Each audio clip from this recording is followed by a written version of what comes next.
타이거 차이나 전기차 ETF 단기간에 급등을 했죠. 최고 2725원을 찍고 지금 2만원이 깨진 상태예요.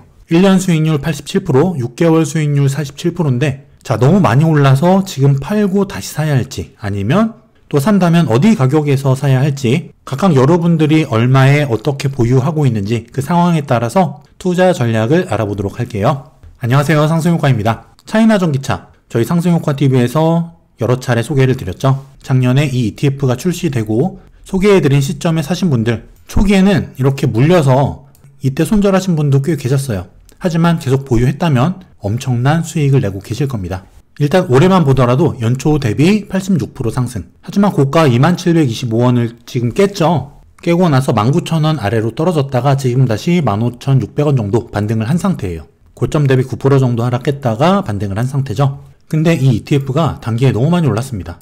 과연 지금 2만원을 깬 이 시점에서 팔고 다시 사야 할지, 떨어질 때까지 기다려야 할지, 그냥 보유할지 투자 전략을 말씀드릴게요. 자, 먼저 차트상으로는 이렇게 상승 쐐기형 패턴을 그리면서 상승을 했죠. 자, 그런데 이렇게 최근에 이 상승 추세선 여기를 깼습니다. 깨고 나서 어떤 상태냐면 다시 리테스트를 하고 있어요.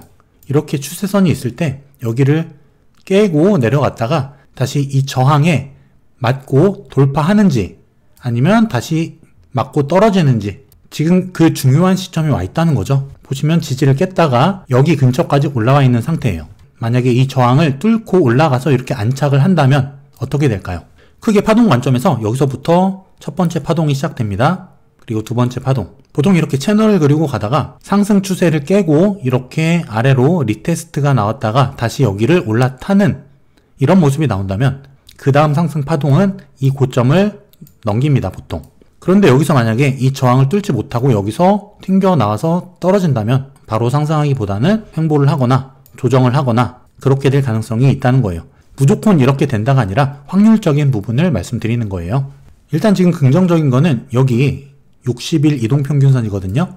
여기서 튕겨 올라갔다는 거예요. 상승 추세가 살아있다는 겁니다. 아직까지는. 종전에도 이렇게 60일 이동평균선 깼다가 여기서 쌍바닥 찍고 올라갔죠. 여기서 튕겨 나와서 다시 쌍바닥 만들고 다시 올라갈 가능성, 여기서 올라가서 바로 지지받고 상승할 가능성, 저항에 튕겨서 횡보나 조정할 가능성, 여러 가지를 염두에 둬야겠지만 일단 크게 두 가지로 생각을 해볼게요. 첫 번째는 여기를 올라타는 움직임, 말씀드렸듯이 올라탄다면 이 저항을 깰 가능성이 높습니다. 더 올라간다는 거죠. 그리고 두 번째는 이 이동평균선이 이렇게 올라가겠죠. 이렇게 여기서 바로 뚫지 못하고 이렇게 60일 이동평균선 다시 지지받고 여기서 올라갔는데 여기서 돌파하지 못할 때 다시 떨어지겠죠. 이때는 조정 횡보가 나오거나 아래로 떨어질 가능성이 있습니다. 월봉으로 볼게요. 봉 하나에 1개월입니다. 자, 이렇게 본다면 이 상승 추세가 좀 둔화됐다는 느낌은 분명히 있죠. 하지만 월봉상 이 5개월선 여기에 지지를 받고 있어요. 이때도 마찬가지로 지지를 살짝 깼다가 다시 반등했죠. 보통 이렇게 5개월선하고 이격이 떠 있을 때는 한번 내려옵니다. 이렇게 월봉을 찍고 올라가더라도 다시 가죠. 이렇게 5개월선 그리고 여기 60일 이동평균선 지지를 받고 올라갔다는 거는 긍정적인 부분이에요. 자, 그러면 만약에 여기서 종전 저항을 뚫지 못하고 하락을 한다면 우리는 어디서 추가 매수를 해야 될까요? 자, 이렇게 지지 라인을 제가 알려드릴게요. 먼저 아까 보여드린 이 상승 추세 있죠? 여기를 돌파 못하고 떨어진다. 1차는 여기 19,000원, 18,000원 후반대입니다. 이 가격대. 두 번째는 16,000원 후반대. 그 다음은 15,000원 초반대. 그 다음은 14,000원 초반대입니다. 특히 여기는 정말 엄청나게 강한 지지 라인이라고 보시면 되고 여기까지 내려올 가능성은 크게 없다고 보셔도 돼요. 근데 만약에 정말 중국에 어떤 일이 생겨서 가격이 급락을 한다. 여기까지 내려왔다 라고 한다면 적극적으로 사모으면 되는 가격대예요. 하지만 여기까지 내려올 가능성은 크지 않다고 보고 먼저 매수 가격에 따라서 전략을 알려드릴게요. 내가 만약에 이 위쪽에 물려있다. 2만원 넘는 고가에 샀다. 그렇다면 여기까지 떨어졌다고 여기서 사면 안 돼요. 추가 매수는 내 매수 단가가 크게 바뀔 수 있는 경우에 하는 거거든요. 여기서 추가 매수했는데 더 떨어진다면 매수 단가는 크게 낮아지지도 않고 큰 물량만 위쪽에 많이 보유한 상태가 되는 거예요. 이때는 하락했을 때 손실 폭이 더 늘어나겠죠. 그렇기 때문에 내가 위쪽에 물렸다면 여기서는 안 사시는 게 좋습니다. 대신에 이 라인 정도까지 떨어졌다. 16,000원 초중반까지 떨어졌다. 라고 한다면 여기서는 적극적으로 살 수 있는 가격이 되겠죠. 내 매수 가격이 위쪽인데 이쪽에서 추가 매수를 했다. 그러면은 매수 단가가 많이 떨어집니다. 이 정도 중간 정도로 낮아지겠죠? 그럼 반등했을 때 어느 정도 물량을 덜어내고 매수 단가를 낮추는 효과가 나온다는 거예요. 최초 매수 단가 여기서 추가 매수 더 떨어진다면 이렇게 이쪽 부근에서 추가 매수가 가능하겠죠? 매수 단가는 점차 낮아질 겁니다.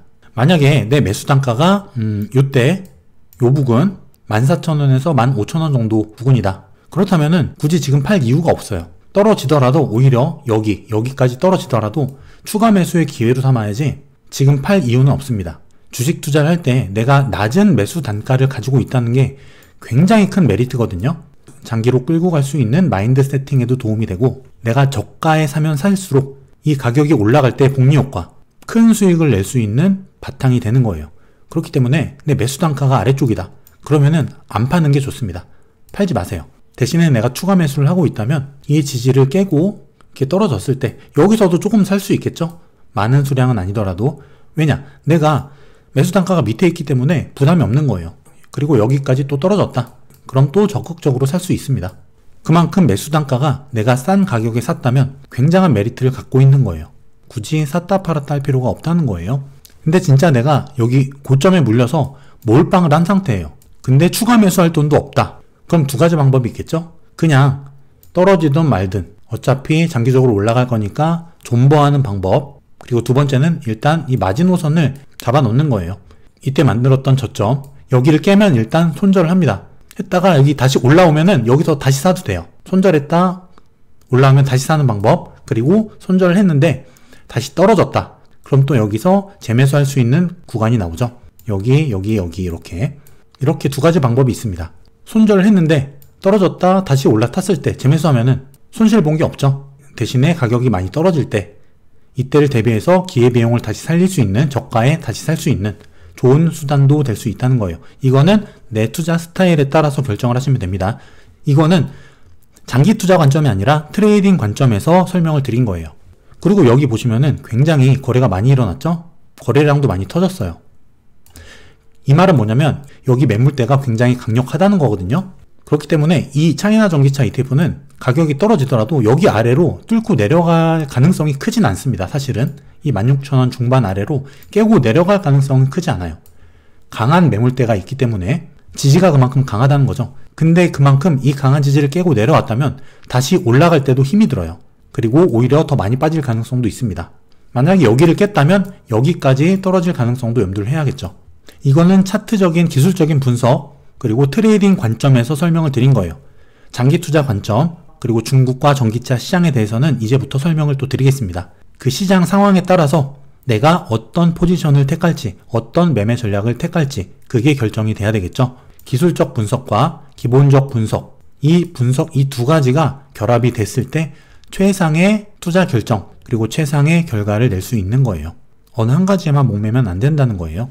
이렇게 하락시에 지지 매물대에서 추가 매수가 가능한 관점으로 볼 수 있다. 이 지지 라인도 한번 알아두시고 일단 차이나 전기차 같은 경우는 수익률 상위 ETF 중에서도 굉장히 상위권에 있어요. ETF 중에서 상위권에 속하기 때문에 국내 자금이 계속해서 들어갑니다. 이 말은 뭐냐면 ETF로 돈이 계속 들어가요. 그러면은 이 ETF에서는 여기에 포함된 종목들을 계속 살 수밖에 없습니다. 돈이 몰리는 ETF가 잘 떨어지지 않는 이유가 바로 그거예요. 차이나 전기차 솔렉티브 인기가 어마어마하죠. 그렇기 때문에 하방 경직성을 어느 정도 갖고 있다라고 보시면 돼요. 그런데 조심해야 될 부분도 있죠. 이 차이나 중국 세계 경제 전망 보고서 IMF에서 낸 자료인데 내년 2022년이죠. 경제 성장률이 5.6%로 급격히 떨어집니다. 중국의 경제 성장률 둔화하고 있다는 거죠. 차이나 전기차 ETF도 어쨌든 중국에서 밀어주는 산업이긴 하지만 중국의 산업이에요. 이 중국 자체의 경제 성장률과 연관이 있다는 겁니다. 중국 사람들이 돈을 많이 벌고 잘 나가야 중국 전기차도 사겠죠? 관련이 있다는 거예요. 이렇게 중국의 내년 경제 성장률이 32년 내 최저치를 찍고 있는 만큼 조심할 필요는 있다는 거예요. IMF가 중국 경제 위기, 강력한 부양책이 필요하다 이런 우려 섞인 멘트도 날리고 있는 상황이죠. 중국의 성장 모멘텀이 급속히 둔화하고 있다. 특히 헝다 문제 사실상 디폴트 상태다. IMF의 게오르 기에바 총재 굉장히 큰 우려를 나타내고 있어요. 어려운 상황이란 겁니다. 게다가 이 헝다 문제 최근에 피치가 헝다그룹 제한적 디폴트 신용등급을 강등시켰어요. 채권이자 지급이 확인이 안 된다. 헝다그룹에게 공식적으로 빚을 갚을 수 없는 회사라는 딱지를 붙인 거예요. 의미가 있는 상황이라는 거죠. 사실상 디폴트 상태다. 중국 당국이 어떻게 대응하는지가 중요하다라는 겁니다. 게다가 이 헝다그룹, 중국의 GDP 성장, 부동산이 굉장히 큰 비중을 차지하고 있어요. 헝다그룹이 무너졌을 경우에 건설 업황, 부동산 업황 굉장히 큰 영향이 갈 수 있다는 거예요. 이거는 곧 중국 경제에 큰 걸림돌로 작용할 수도 있다라는 겁니다. 물론 최근에 지준율 인하 같은 부양책을 펼치고 있죠. 그리고 이런 중국 상황적인 부분을 떠나서 중국의 전기차 시장 굉장히 긍정적입니다. 중국 전기차 시장의 성장률을 나타낸 그래프예요. 올해부터 꾸준히 우상향하죠. 이 노란 선은 성장률이에요. 올해 특히 성장률이 높았습니다. 물론 이 성장률은 매해년 갈수록 둔화되긴 해요. 하지만 어쨌든 꾸준히 계속 성장을 해 나간다는 거죠. 향후 5년 동안 연 39%, 무려 39%나 성장을 하고 있는 시장, 이렇게 예상되는 시장이 바로 중국의 전기차 시장이라는 거예요. 정말 어마어마한 규모의 시장입니다. 우리가 투자를 하지 않으면 안 되는 시장이라는 거예요. 그리고 올해 1월달부터 10월달까지 세계 전기차 배터리 사용량, 중국의 CATL 1등이죠. 전 세계 1등이라는 거예요. LG엔솔, SK온, 삼성 SDI 약진을 보이고는 있지만 큰 격차를 보이면서 중국 기업이 1등을 하고 있다는 겁니다. 중국의 비아디도 그렇죠. 수직 계열화 성공한 유일한 사례. 글로벌 4위, 중국 2위. 배터리에서 전기차까지 북치고 장구치고 다 하고 있는 게 지금 중국의 기업들이에요. 절대 중국이라고 무시할 산업이 아니라는 거예요. 게다가 지금 기존의 전통차, 굉장히 오래된 부품사들이 도미노 도산을 하고 있어요. 전기차 전환 친환경 차로의 변화에 따른 후폭풍이라고 볼 수 있겠죠. 전통차 시장 타격이 시작되고 있습니다. 이러한 변화는 앞으로도 점차 가속될 거예요. 자, 그러면 이 차이나 전기차의 운명, 어떻게 투자를 해야 될까? 먼저 첫 번째, 내 포지션에 따라서 전략은 바뀝니다. 초반부에 기술적 분석 말씀드렸죠? 내 매수 단가가 어디인지, 또 나의 투자 스타일은 어떤지 거기에 따라서 트레이딩을 할 수 있다는 거예요. 그리고 말씀드린 그 지지 라인에 따라서 추가 매수를 할 수 있다. 단지 근데 이거는 트레이딩 관점이 확률에 기반한 트레이딩 관점에서 설명드린 거고, 내가 이 전기차 시장에 3년, 5년, 10년 장기적으로 투자할 계획이 있다면 다 무시해도 됩니다. 그냥 보유하면서 돈 생길 때마다 사 모아도 돼요. 이게 그런 시장입니다. 그리고 두 번째, 단기적인 악재. 분명히 중국의 경기 성장률 둔화, 그리고 헝다그룹 문제. 단기적으로는 이슈가 있죠. 중국 증시가 출렁일 수 있습니다. 분명히. 하지만 장기적으로 성장할 수 있는 산업이라는 거. 중국 정부가 적극적으로 밀어주고 있고 실제 전세계 전기차 시장에서 두각을 나타내고 있는 게 중국 기업들이라는 거. 가장 빠른 성장률을 보이고 있고 시장 침투율 가장 빨리 올라갈 수 있는 시장이 바로 중국 시장이라는 거. 이걸 잊으시면 안 돼요. 장기적으로는 무조건 성장할 수밖에 없는 그런 시장이라는 겁니다. 단기적인 흐름에 일희일비할 필요가 없다. 마지막, 성장산업 결국에 굴곡은 있습니다. 모든 성장주가 다 그렇죠. 테슬라도 이렇게 조정을 보였지만 결국엔 그 이상 올라갔어요. 이렇게 성장산업, 성장주는 큰 굴곡을 가지고 있어요. 차이나 전기차, 솔렉티브도 마찬가지죠. 성장산업이기 때문에 분명히 이런 굴곡은 생길 수 있어요. 하지만 이런 굴곡, 결국에는 기회가 될 수 있다는 거. 오히려 이렇게 가격이 무지막지하게 올라간 시점, 이때는 위기입니다. 오히려 물량을 좀 덜어내고 조정 시에 더 많이 담는, 내가 기술적 분석이 가능하다면 이런 방법도 굉장히 좋아요. 하지만 그게 안 되는 초보 투자자다, 주린이다. 그러면은 이런 굴곡에 신경 쓸 필요가 없다는 거예요. 급하게 올라갈 때는 좀 쉬었다가 오히려 조정이 오면은 더 많이 떨어질 때마다 더 많은 물량을 담아가는 이런 전략이 가능하다는 거예요. 상승효과TV 채널에서 주기적으로 소개해드리는 ETF들이 몇 개 있죠. 이 차이나 전기차도 그중 하나예요. 3년, 5년 길게 가져갈 수 있는 상품이기 때문에 크게 신경 쓰지 마시고 가격이 떨어질 때 추가 매수를 해 나가면 좋은 결과가 있을 겁니다. 단지 아까 초반에 설명드렸던 것처럼 그 지지 라인들이 있기 때문에 그 라인들에 대해서 내가 트레이딩을 할 수 있다면 좀 더 나은 성과가 가능하겠죠. 추운 날씨 건강 조심하시고요. 내년 준비 잘 하시고 저는 다음 시간에 더 좋은 콘텐츠 가지고 또 찾아오겠습니다. 감사합니다.